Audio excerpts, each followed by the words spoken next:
你们好，欢迎来到今天的丰盛奥文哈。今天的题目是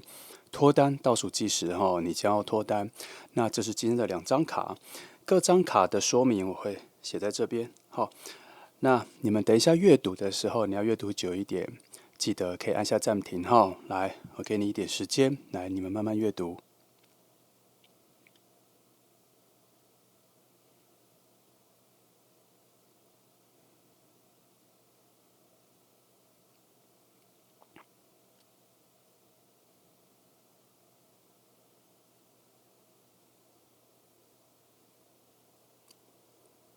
好，那差不多了哈。那不啰嗦，我们就开始喽。好，那我们从选择1号牌的朋友开始哈。那这是选择1号牌的卡片哈。好，来，那今天的题目是脱单倒数计时哈。我们一样用5张牌先看一下基底的能量发展哈，然后我们再看看要不要看一些其他的分支哈。来，今天用。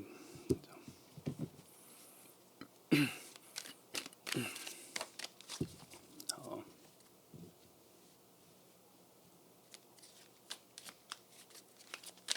来5张哈。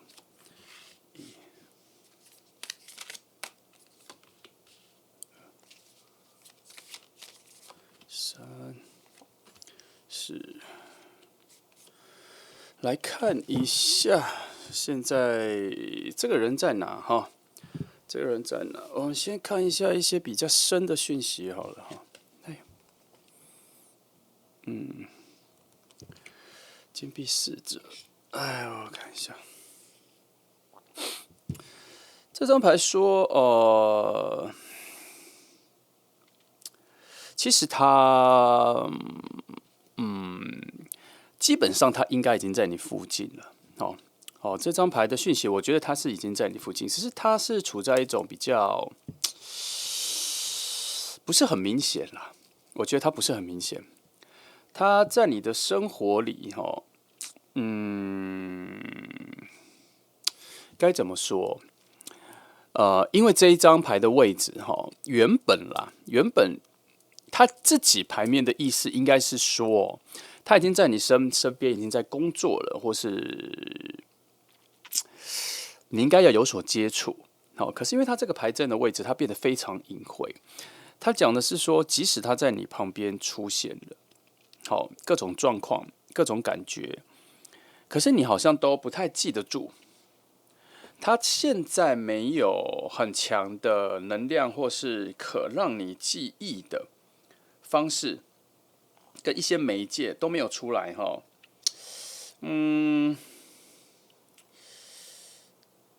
只能说还是要等待一些时机啦哈。那等我一下哈。可是这张牌还是有一个很特别的地方啦，就是它已经离你很近了啦。这一点倒是没有什么问题，只是因为它这里，因为它在这个位置，它那个隐晦的感觉哈，让我觉得有一点点觉得有点小可惜。从这张牌可以看出来，你们已经有一些很不错的接触了，已经有一些很不错的接触，甚至有互动，可是就没有产生一些记忆点，它还需要更多的累积吧，哈。主要是这个能量很弱了。来看一下这里好了，我们再看多翻一下它附近的，还是非常遥远哈。要找到那一个位置，要找到那一个事件，要找到那个你发现它出现的那个契机，还算远哦。因为从这里到这里，它算是一个时间感的东西啦。白话一点讲，就是你们现在。坦白说，你们彼此对彼此都没有很明确的感觉，而且在角色上的定位好像也不需要有什么特别的连结。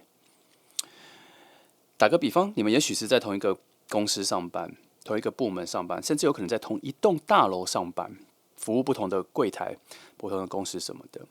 那你们唯一的一些交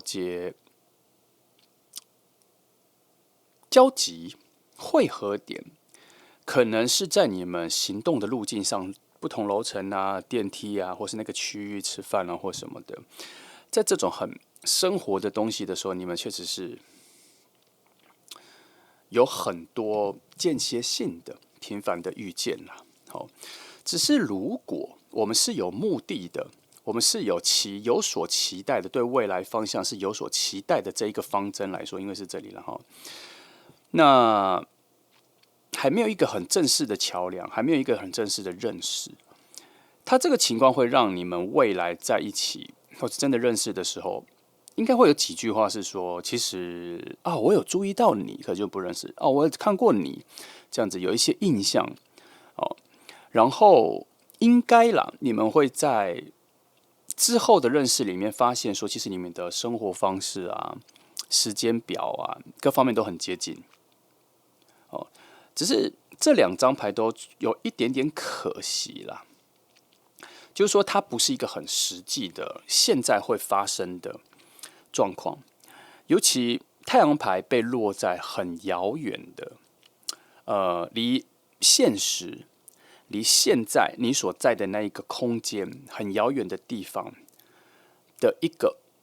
你想要遇见他和他想要遇见你的这一个意识跟这个概念被放在很遥远的地方，转化来解释就是说，你们想要遇见的那个人还遇不到，可是这里给的讯息是近在咫尺啦，哦，但是就是看不到，也可以说是，即使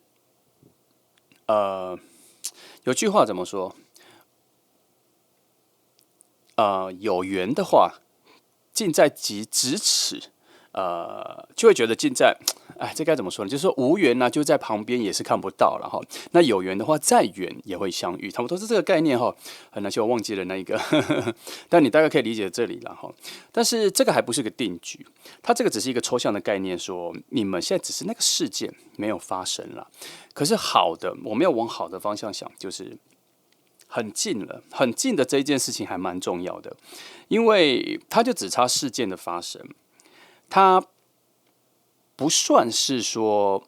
这一份距离中间还有非常多的阻碍，让你们没有遇到，让你们不会靠近。我觉得靠近这件事情就已经非常难了哈。那现在就是，就差一个念头，就差一个事件哈。没关系，我多翻一些。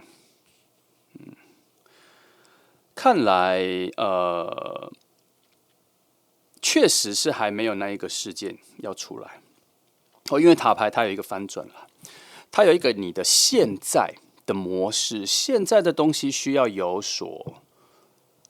替换，有所大改动。它还不是一种更新或是进化，它是一种改动，它要改变，哦，要与现在不同的一些变化。也就是说，如果你们两个现在的生活、工作各方面都还是处在一种稳定的话，那我觉得你们现在在彼此附近的环绕没有遇见，也也不能说是坏事，而是一直在维持一个非常稳定的平衡。可能就是我们用最白话的话，就是时间还没到，该让你们遇见的时间还没到，但确实就已经在附近了。我先说这边其实有一个讯息是，你们已经几乎是，我是觉得你们已经说到话了。你们也应该算认识，所以等到你们两个真的对彼此有感觉、有印象的时候，其实是不陌生的感觉。那你会说，我们已经说到话，认识为什么都没有？就是因为你们的能量可能，我不认为现在是处在一个很契合的状态啦。哦，因为它这里还有一点虚，它没有一个很实际的、东西。它就像是一个想象，可是它没有去行动。那现在你们的能量里面就是少了那一个行动，去促成你们两个能够记得彼此。现在这个状况就是，隐隐约约的在彼此身边出现，可是就是没有着力点哦，没有着力点。好，没关系，我们再继续看哈。的确是这个牌哈。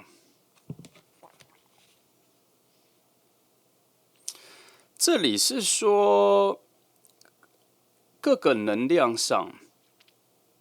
其他位置旁边的一些东西都已经是走到完善，都已经是完善的了啦。只是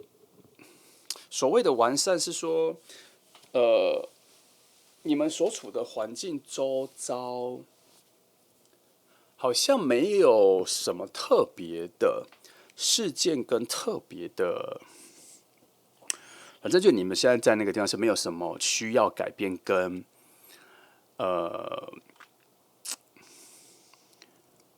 用来去促使你们两个相遇的一种改变。所以这边的结论应该是说，我觉得应该是心智上、心灵上，哦，等等，我整理一下，他这边应该是在说，你们两个共同的空间，你们时常环绕在附近共同空间。打个比方，就是说，你们如果常常出现1到5上班都在那栋大楼，真正会改变你们两个能量相遇的那一个特别的事件，不在你们共同的空间里，就是不在那里，而是要你们回到自己的生活、自己的空间里面的时候，会发生一些你们自己事情的转变。这件事情不是用来发生去改变你们两个的关系，而是你们各自应该有自己的事情要发生，改变你们自己的想法。这件事情其实还蛮重要的。你们自己的故事线有重大的事情的改变的时候，你们的眼界、眼神看的世界角度会不一样，也因此，它会创造一种你们两个在这个事情发生之后的很靠近的时候，突然能量的连接、能量的感觉，突然会比较能够注意到这个人了，因为他可能会有一些雷同的气息、气质互相吸引到。这种东西这个东西就是我想你们多少都可以理解了。有的时候你对某个人有感觉，跟你想要有感觉的人，其实有时候是完全不同的。那个时候感觉一来，你也不知道为什么自己会对这个人，有那么深的喜欢。通常我觉得都是因为你每天会经历到不同的事情，我们看的世界，心里看的世界，会一点一滴的有所改变。我不能说它一定都是加分的改变，它都是一种改变，改变来改变去。你今年跟明年喜欢的东西可能就会有所不一样，那都是因为你所经历的事情有所不一样。那今天这组确实是有一种很特别的状态，就是说，以空间来说，你们是不远啦，只是好像在内在心灵的部分，你们好像还没有看到彼此，或是还没必要看到彼此，好吗？因为有的时候我们用最简单的就是时间还没到哦。你们现在即便已经，就算你们每天都会讲到话，可是那个感觉就是没有出来，那就是因为你们可能自己的生活发生的事情，没有对于你们的心灵有任何渴望于爱情上面的一种想法跟感觉没有出现。好，我想应该大家都可以了解啦哈，只是他这里把它剖析的比较细致一点，就是你会喜欢或是你会被喜欢的那个状态，很多时候不是一种选择啦，它是一种，我觉得它都一种被推动，把彼此推到彼此的眼前，然后就看对眼了。因为那时候的能量跟你所带来的故事性，你所带来的背景故事，还有你内在的一些空缺，刚好就出现适合的人跟状态来去做一个填补。那个时候看对眼的意思就会从这里，所谓的看对眼就会这个时候会出现了。它会有一种能量上的契合，好像就是明白眼前的这个人是理解自己的。它会有这个。来，既然是这样，我们来看看这里的连接。其实金币能量还蛮多的哈，跳着抽成这样是金币能量还蛮多的。那这张牌，我现在还不确定它是有一个外力去推动你们两个认识，还是你们是互助，会有一些事件让你们两个就必须互相帮忙啦，哈，可能反正不知道，反正他这边有一个互助的性质要出现在你们两个下一个阶段见面跟看见，它就是一个很重要的引子啦。好，比方来说，就是可能有人介绍这个非常常讲了哈，你就听哈。他有时候就是可能有一个 case 需要把你们两个拉在一起做，那你们就认识了，而且是非常密集、非常近的。那有可能是你身上有什么是他需要帮忙，可是有人介绍他去找你，也有这样，然后也有交换哈，就是有这种连结啦。那这张牌，我觉得他讲的是说，其实你们两个的能量有一种互相需要的品质很高。你们后来在遇见了、在认识的时候，你会发现你们两个其实在各种能量条件、技能、生活方式各种，基本上算互补。你们有彼此需要的东西，这点应该算是这组牌里面能造成比较高的吸引力的一个方针吧。它这个桥梁就出现了啦。只是这里到底是要因为有第三个人来做这一个桥呢，还是就是你们自己呢？看一下，自己耶哈，是你们自己的，所以应该你们两个人会有人突然有一个新的 idea 或者什么，需要有因为某件事情需要找人帮忙，而让你们两个自己连接在这边没有，这边确实是没有一个外人介入，应该都是你们自己的起心动念，需要有某件事情需要有人帮忙，而让你们两个人空间跟会面变得很着实的具体出现在面前了，这里都有哈。所以从这里确实看得出来，还是要等待一个很重要的事件点的发生，不然我实在不知道他那个桥梁让你们两个看见的桥梁在哪。现在唯一看到的讯息就是这里。哦，所以记得，如果你现在在工作上，我觉得这边特别叫做工作上或是什么，不要刚愎自用哈，不要只自己的想法。如果你有一个起心动念是需要找人帮忙的时候，赶快去找，因为他这里感觉上，这就是你们两个封闭的自我感情状态的一个破冰的方式，打破的方式。如果你现在突然很想要，觉得有什么需要帮忙的时候，赶快去问，赶快去找，它会开拓一条，或是另外一个时空里你不太会遇得到的人，或是没办法拉得这么近的人，然后出现在里面。那这一件事情，也就是把你们两个拉近。我不是说这个打开的时候你就会遇到他，我现在是说的是，现在你们两个人所处的空间一直没有一个能产生具体印象跟记住对方的那一个碰撞。于是他现在有这一个起心动念，需要向外寻求帮忙，或是的这个概念，好像就是这一次很重要的一个搭桥的方式。哦，那这边，这边其实也没有特别提示说你们两个的合适度，反而比较多的应该是说能量其实都已经很合适了，就差，不然他不会让你们靠这么近，可是就差那一个看见，哦，也不是遇见哦，就差那一个看见哦。来，我再看一下，然后来翻像你们6张的一些旁边的一些讯息的连接哈。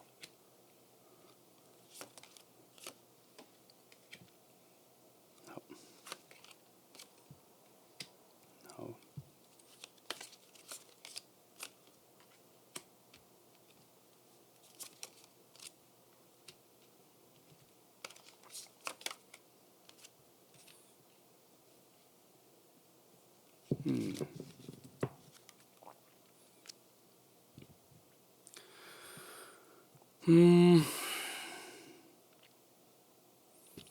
都是一些很硬的牌哈。那我想一想，都是这边有说哈，你去帮忙的可能性比较大，所以我们可能要反过来想，很有可能你在近期会得到某种朋友或工作上的讯息，是需要你去支援，需要你去帮忙，有某个方向是需要你的能力的，有这个，然后你很重要，哦，非你不可，哦，好像你是极少人选之一。现在状况是这样，那它会符合我们刚前面的，就是开拓的这一个状态哈。它这边反而比较反过来说了，就是不太像是你去寻求一份帮忙，而是你被需要找你帮忙的这个讯息比较多哈。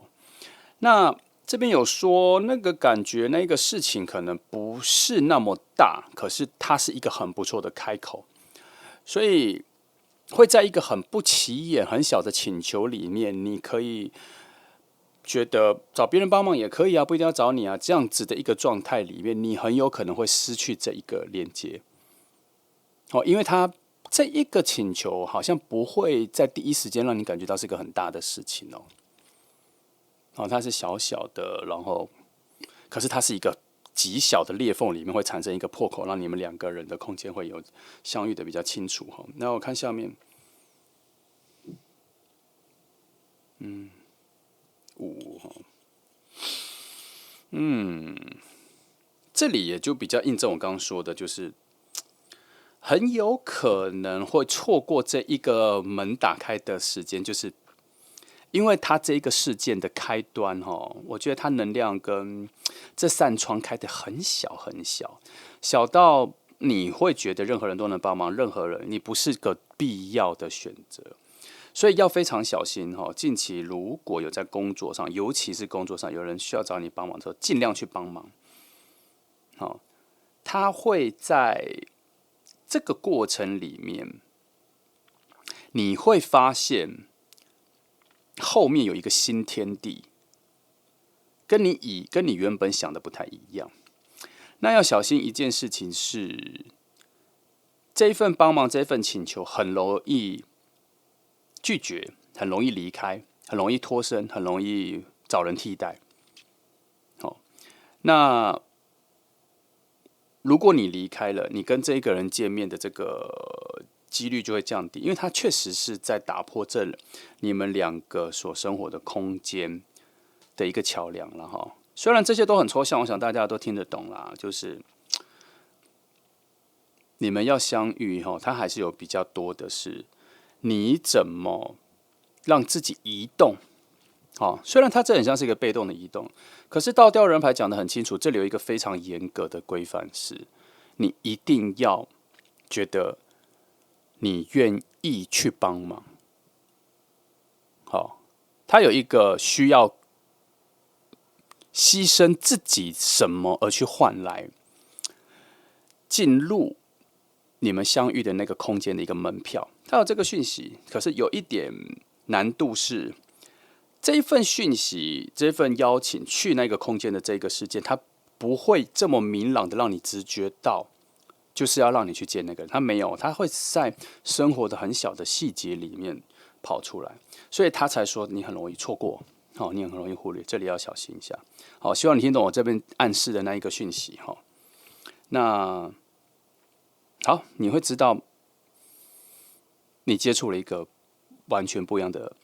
区域的人啦。他那个区域可能不是你那么熟悉的一个状态。哦，来，我再看一下哈，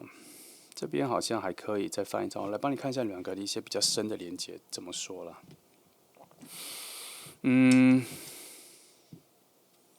我看一下哈，这份连接我来找一下好了。我看一下他在等待什么哈，两条路径里面三个好了，我看一下在等待什么。又是倒吊人了，那还有两个，我看一下。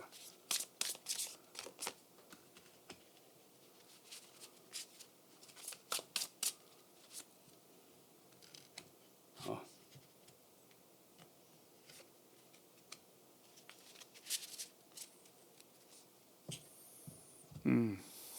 没错哈，这只是在重复说了啦哈。把你牵引过去见他的这个讯息非常隐晦，好、所以记得保持一件事情：近期如果你有很多任何你能帮忙的事情，请尽情去帮忙。那这边也是这边一些重复的，只能说，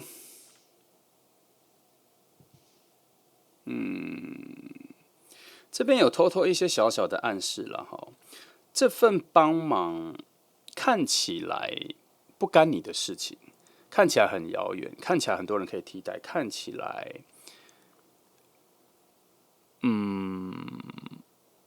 你可以自私的说不，他有很多这个条件，但是他后面有一个很明显的收获，会在对方请求你帮忙，或者这件事情需要你帮忙的时候，会有非常明显的收获。譬如说，他可能有一些酬劳，或是说他会有一些诱因说，哦，他可以让你去认识谁，好，他会有一种很特别的诱因会出现。好，那回到前面说的，这里说的，你很可能会拒绝，因为你觉得没有那么受到诱惑，然后事情又小，然后在当下你会觉得自己的时间比较重要，自己的事情比较重要。好，那它就会可能会造成一个你们两个相遇的一个错过。好，所以这组比较麻烦的是说，明明已经很靠近，可是把事情弄得很复杂。好，但是我们从这边翻得出来说，确实它是要有一些路径，我们要把它找到。那我们找到了，只是它不是那么容易察觉。所以从这里整合下来，我唯一看到的是，这边在提醒，当有人需要你帮忙的时候，就是因为看中了你某种能力，可是这能力对人来讲也不大不小，也没什么这样。可是今天他被利用在打开你们两个相遇的这一个路径上面了，所以尤其2张倒吊人牌都出现了，所以这个牺牲奉献去帮助别人的性质都被提高到蛮多的。然后这边又有金币6，好，你去帮助别人的这个意念是帮你打开遇见他的这条路的钥匙。记得今天这题1号牌的路径是这个。好，那就这样哈，它比较算是给你一个关键方法了哈，希望你可以注意一下。好，那这就是1号牌的朋友哈，那我们等待一下这个机会了哈，它算是一个比较重要的反转，毕竟这个人已经在附近了，不要错过。好，那就这样，谢谢你来听哦，祝福你。好，接下来我们来看选择第2号牌的朋友哈，那这是选择第2号牌的牌卡哈，来放这里。好，那今天的题目是脱单倒数计时哈，我们来看一下这个人在哪哈，他现在的情况如何哈，我们来帮你寻找一下现在的讯息哈。来，我们一样5张来看一下整个基础的能量哈。来，我们先抽5张。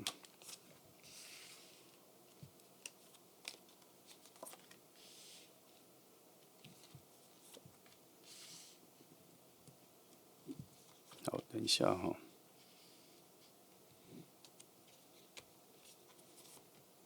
好，先这些。好，我来看一下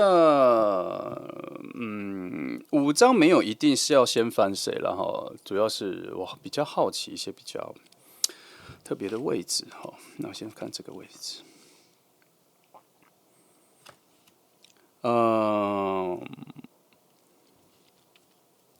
他的状况应该是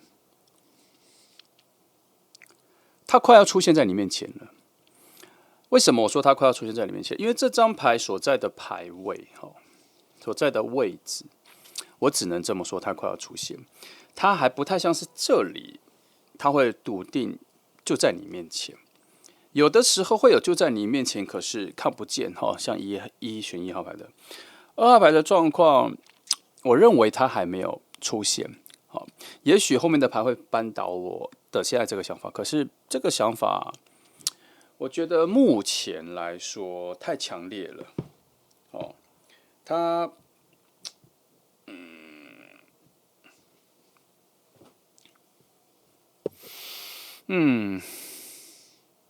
我们还是可以看看啦。那我先把这个想法的是否会否定我这个想法的牌，我们先压着这个，等一下我们最后来看。好，这先压着，等一下我们来看就知道。一开始我就想错方向了，那可能会再翻盘整个。好，我觉得他这张牌给我的感觉是他有点远，他虽然往你这边走来，可是距离上还有点远。我们来从这张来看一下，这个所谓可以确定距离的这张牌。哦，一样哦，比我想的更远。可是它确实是往你这边走来了，因为它毕竟是国王牌，它有一个笔直、坚定、直进、直线。它毕竟不是水能量，它是土能量，还往这边，只是这个位置要定义它的遥远的尺度，它多远？比我以为的再远一些。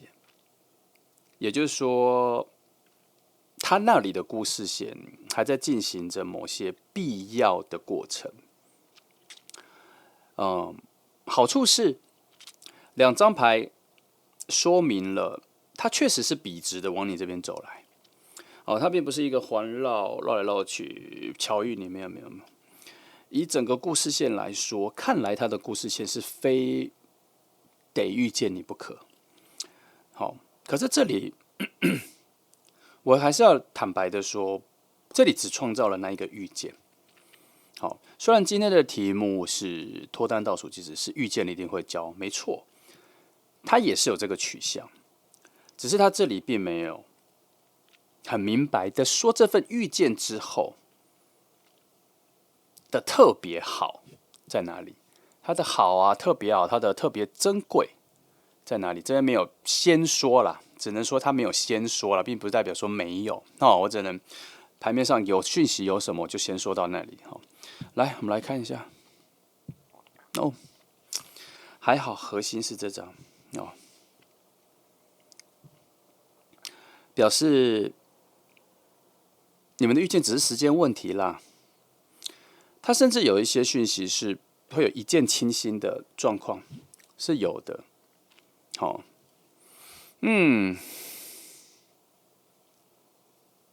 能量很多，好像期待已久的遇见终于来到。它不是火能量的，它是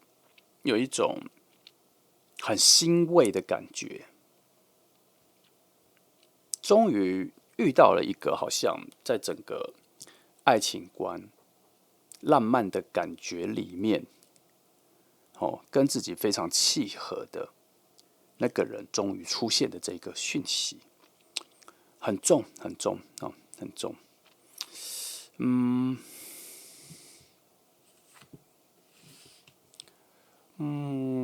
我看到了这里的是一个好现象啦。这边有一个还不错的一个好现象。我是在翻这张牌的时候是期待至少给我一张水能量的，可是他却给我一个最澎湃的水能量的出现。这份也可以算是一种确喜啦，欣喜、确喜，带着不错的兴奋感都在这里出现。所以你们的相遇的这个时间是值得花一点时间去期待的啦。能量给的很不错，即便其他的牌出现，我觉得多多少少都只是一个提醒，因为核心牌最和谐的位置出了这个，其他都只是一些佐证这些一些相遇的讯息。基本上你看到这3张，我觉得可以安心啦，可以安心的期待这个人出现。只是小可惜的是，这组急不来2张牌讲的这一个距离感，我希望在后面的牌可以打破它，可以缩短了。那这个我是很想翻这张牌，可是我觉得先翻一下前面的。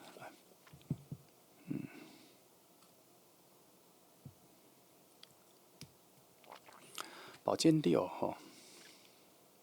的确还有一些事情要经历，要突破，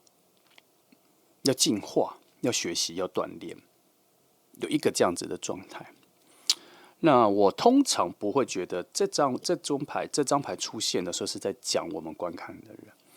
也许在这个位置也不太像，但是我内心还是有一些念头是说，说不定是我想错了，也许就是在说你。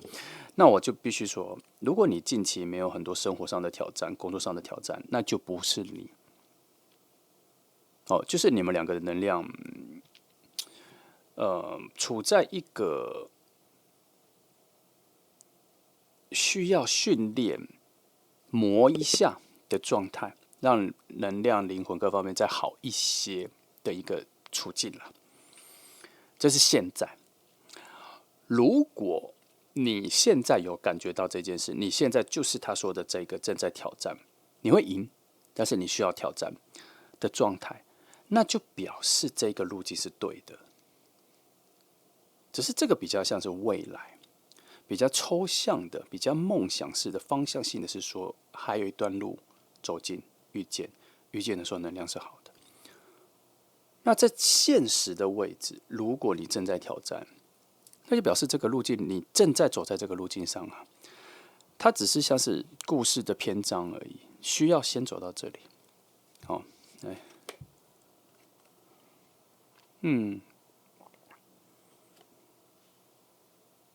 看来你们的相遇是一种，今天这两组牌都只有这个特别的点哦。你们两个的相遇都会有个事件点，这一个事件点都是谁帮了谁。最浅可能就是工作上的互相需要，就是说，我讲一个最简单的比喻了哈。你今天在这个公司上班，那公司说需要去采买什么，去订购什么，你会在订购的时候这个方向找不到合适的人选，然后你会找到了他，他是唯一能够支援你、帮忙你的人，这就是所谓的另外一种帮忙，这是最浅的。当然还有一些更高的是心灵上的、生活上的，有人介绍一定要去找他帮忙，或是他发现他可以帮上你，然后他会出现。然后你们会认识，你们的感情感觉上就会有一些新的转变，是有这个能量。他这里只说了有这一份连接，可能是你们遇见的那个桥梁，可是他并没有说这是唯一的桥梁。他也有可能是你们两个因为的朋友圈的认识，才知道了你们生活上或是工作上需要帮忙的时候可以找到这个人。那当然也有另外一个契机，是在网络上随意找到了，结果你们两个在遇见的时候，互相喜欢的能量就很强。你们这组你们很能互相喜欢彼此啦，就只差遇见而已。然后遇到的时候，就会有一个非常强烈的连接会出来。因为在这张牌出来前，从这里我就一直看到有一种冲锋的感觉，往你这边冲来的感觉。我为什么在这里会觉得它远？因为我觉得这个冲刺需要一段路让它冲刺，所以如果它不是冲刺，它是慢慢的行走来，无论速度如何，距离是固定的。那为何能量会冲来？那就表示，在我翻开前，我就觉得你们是合适的，因为它也是一种吸引，把你们拉回来。可出现水能量，我就知道说，你们的碰撞是完美的。所以就只差遇见，就只差时间把它走完果然是路径的牌那没什么特别改变。我刚前面就说一段路需要远那这里宝剑六，恰恰只是再次证明我刚刚的感觉是对的啦。它就是还很远你就看这张牌。我们用最浅薄的方式，就是水上坐着船，你能多快呢？你能进行的多快？很难，快到哪里去？但是无论你多使力，水就会慢慢把你飘向你该去的位置，这样子就可以了。那他讲的是什么？他就是还是很远啦，还是很远了，有一段距离了哈。总之，这个急不来，我们前面已经说急不来了，就等待一下哈。好。那我们来看一下其他你们两个人的连接的提示哈。等等哈，我看一下他们缺少什么，没关系，我来看两个连接的提示。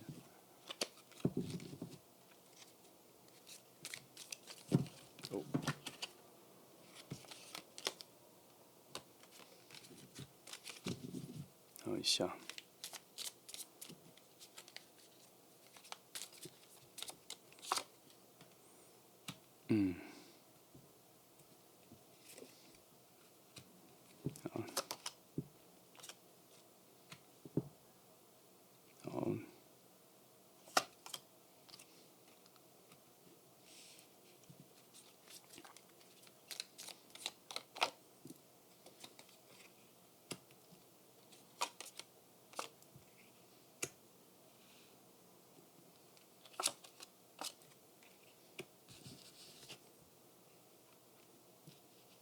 然后看一下，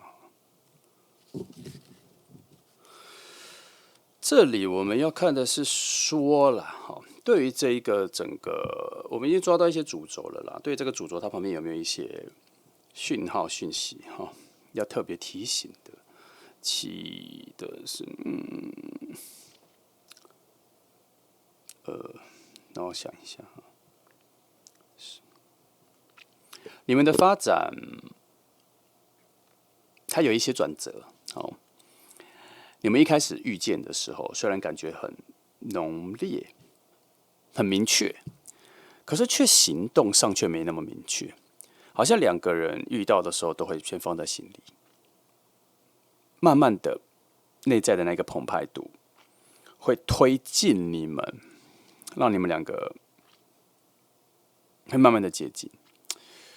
你们应该不会在一开始遇见的时候就把对彼此的喜欢奔放的这么明显，两个都不是，然后还会有一点点觉得不相信，不相信自己这么喜欢这个人，不相信对方也会喜欢你。这个时候会有一些胆怯，会有一些自卑，在你们一开始遇见的时候，两个人都有。这边说了，然后这个时候你们在遇见的时候，会唤醒你们以前爱情付出的挫折感。所以会让你们在第一次见面的时候会打退堂鼓。可是从这里路径看起来，即便你们第一次见面的时候没有留下彼此的联络方式，可是我觉得不可能啦，因为前面都已经说了，你们有一个互助关系，一定会有任何联系的。我现在讲的是说，如果你们是以一种巧遇的方式遇见彼此了，就算没有留联络方式，你们还是会再遇见的，因为你们一靠近的时候，那个能量连接就会出现。看一下这里哈，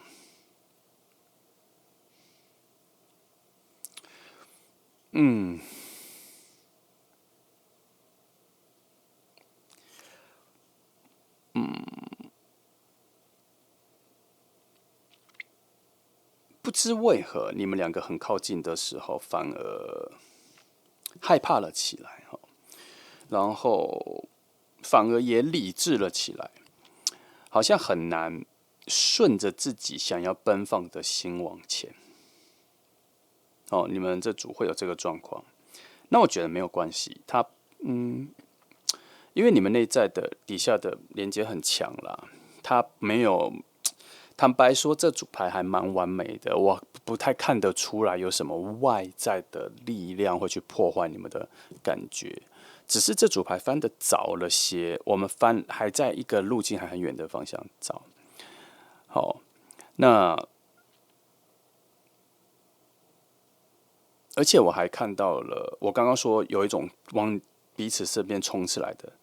这边也确实说了有一个停不下来的能量哈，好像已经看到了那一个方向，正在往那个方向去。那个方向的终点是什么？就是你们相遇的那个点。能量上好像已经非常捕捉到了那里，而且还有一种开窍的感觉，在能量的角度，而不是你们的角度，他们有一种终于找到的感觉，正在往彼此这边冲来。可是很奇妙，很奇妙的是，在行进遇到彼此的路径上，都是水能量，都是火能量，可是却遇到的时候，却有一些土能量跟风能量出来。这个是矛盾的。明明期待了这么久，却在遇见的时候回到了你们个人的本质上面，就开始怀疑东怀疑西的，觉得这么好的事情，这么好的人，不会这么好运的降临在我身上，甚至会怀疑自己的喜欢只是一时冲动，会有这样。不过有一个很特别的事情是，还好这里出来的是正义牌，你不会进入一个 confuse， 你不会进入一种困惑，不会进入一个混沌，而是立刻厘清眼前这个人就是你等待许久的人，只是他需要一个很奇妙的瞬间呐、在你们两个相遇的时候，那看得出来你们两个的相处是没什么大问题哦。只是我一直不断的被提醒，还没到，还没到，然后也没有特别给我。好啦，我有出现过一个讯息是几个月啦，所以还要几个月啦。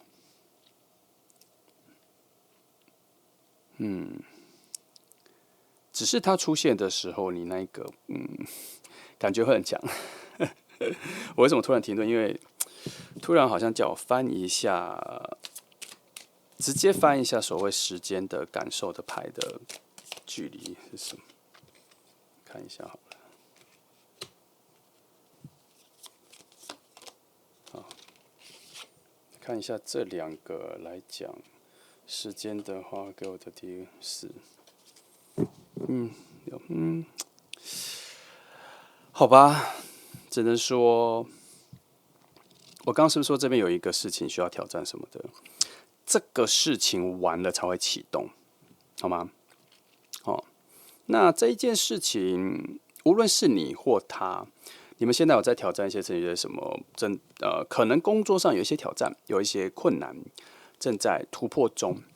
好，单就这个点来说，不用担心哦，会有老的能量、旧的能量、你熟悉的能量、好久不见的能量会来帮忙，会来解决哈。所以这个不会阻碍你太久，但是启程过来需要等这件事情结束。哦，所以我必须要纠正一下一件事情是，这边说还很远，这边说还有一段距离，它的距离可能不一定是时间，而是被卡在这里，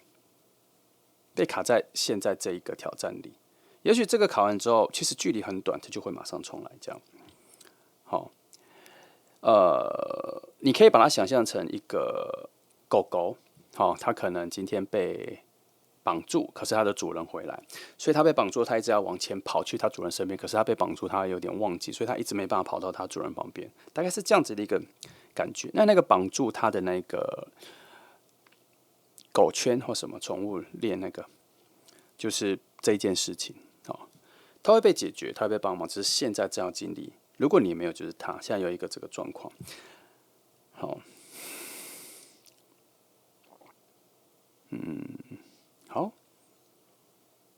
突然好奇了一个，我看一下你们两个人相处的能量如何哈？就3张牌看一下。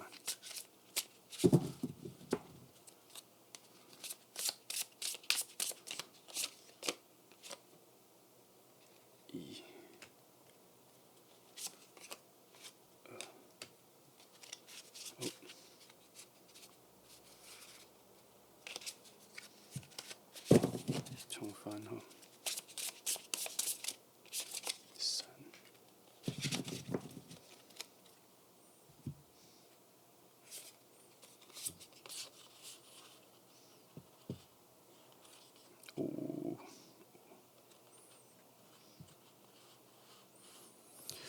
我还是坦白说，你们以牌面上来说，你们应该算是不太一样的人，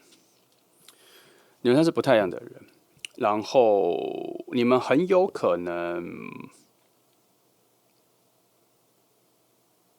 会同时加入某一个群体，或是某处加入某一个活动，就是说你们应该会从不同的方向去加入某一个团体，譬如说登山社这样啦哈。比如说去参加日语绘画班这样子，然后因此而遇见。也有这个讯息。那他后面那一个互助帮忙，可能也是从这两个人加入了某一个空间里面开始之后，有认识共同的朋友，认识任何的联系，才谈到工作或什么，才能够谈到互相能帮忙这样。好，这边有讲，你们会在某一个时刻、某一个时间点，突然对于某一个空间、某一个地点、某一个事情，就像打个比方，就像想去学日文啦，然后突然两个都想去学，然后去报名了同一个补习班、同一个教室、绘画教室，然后就因此走近了。好，他这边有在讲，可能有这个状况。那距离这一个念头出现在你们心里，还早，还没有最近要出现，还有一段距离。所以记得这一件事情要先解决，它算是上一个篇章的终结，才会进入下一个篇章的剧情。这样，好，那还好，这边好像找到了比较一些明确具体的你们两个相遇的一个状况。所以这边也有可能在提醒啦，你想要去尝试什么新的东西，它就是要让你去到一个新的环境里，记得不要拒绝哈，记得有那感觉就去这样。那因为宝剑皇后讲了某种，我觉得他讲了某种关于新的思维挑战，比较尖锐的一个暗示，所以我会觉得确实是有一个新的东西要出现在你的生活，就像我刚刚讲的，你从来没想过要学日文，然后要想去学日文的这样子一个思维。如果你常看，我们常常会讲，会有这个状况。这个状况你可以把它当成是某种领域，你所在的领域的开了一扇门，另外一扇门，而且是必须要靠你自己起心动念去打开。它不是会在那里打开叫你走进去的，不是。你要突然有这个灵感，突然有这个感觉的时候，你要顺着它走，去挑战，去陌生的位置。那这一个时刻应该会在你们两个差不多的时间发生。那它应该就是在说，那就是你们两个首次对齐的，很对齐的一个时间点，意识上很对齐的一个时间会出现了。哦，不过我认为这是个捷径，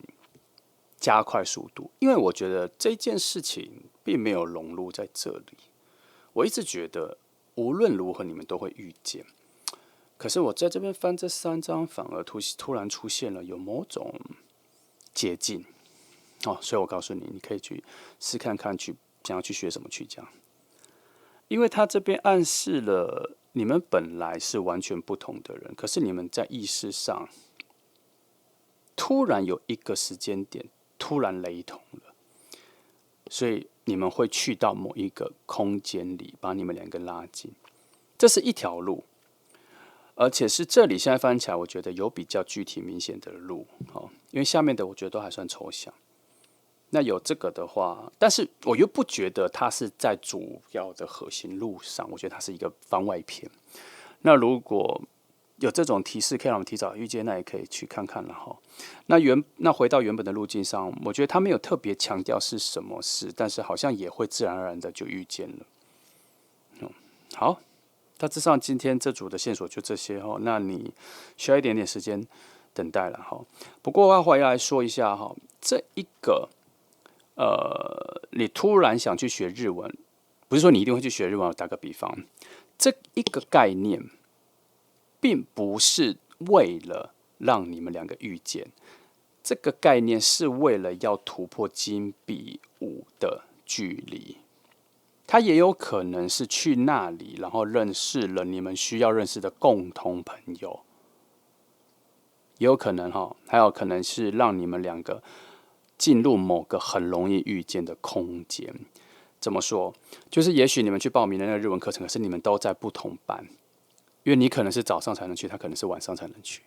可是他让你们两个空间拉近，他让你们开始认识共同的朋友、共同的老师、共同的同学，这样子。这里核心在于这张牌，不在这张牌，这是被突破的2件事。突破的方法、突破的东西跟那个环境，整个 keyword 是什么？是进入那一个群体，进入那一个，就是有点扩展了领域啦。哦，那它也有可能会衍生出后面的这样的人相遇。我会一直说这个是个捷径，是因为即使没有这3张牌，这里还是会回到我刚刚说的，你们会有因为别的事情需要找人帮忙，或是他找人帮忙而产生了某种连结的线让你们相遇，而这里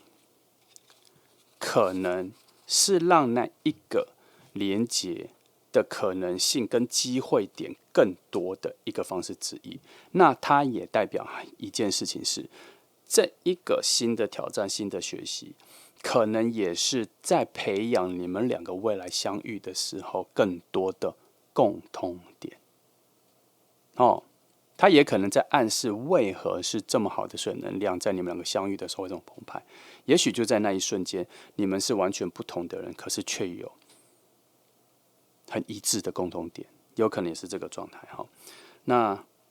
好，那就这样哈。2号牌的讯息就这些哈，时间各方面大概是这样，你期待一下，然后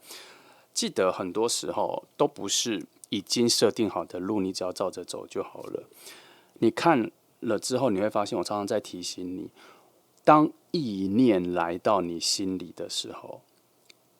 你会有渴望，你会有想要去做，可是你去了吗？你下了这个决定了吗？好，这个才是推动你去见他，或是推动你让他看见的关键点，而不是那边什么都不做，